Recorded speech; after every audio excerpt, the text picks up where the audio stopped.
கரெக்ட்டுங்க. ஏன்னா சி நம்பளுக்கு வெளியில நம்ம நம்ம பேசிக்கிறது என்ன, முத்துக்குமரன் தான் டைட்டில் ஜெயிப்பாரு.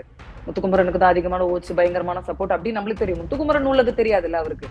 சோ அவருக்கு என்னன்னா, இவ்ளோ தூரம் வந்தது பிரச்சனை கிடையாதுப்பா. இது ரொம்ப முக்கியமான ஒரு வாரம். எப்படியாவது போராடினு ஜெயிச்சிடணும்னு கூட அவரு அதுல தான் நெறைய இடங்கள்ல அவர் மிஸ்டேக் பண்ணிட்டாரோன்னு தோணுது இந்த வீக். அந்த பயம், பதட்டத்தினாலேயே பவித்ரா வந்து ம். அவரு டிஸ்ட்ராக்ஷன் ஆனப்போ அந்த கார்ட தூக்கி போட்டது.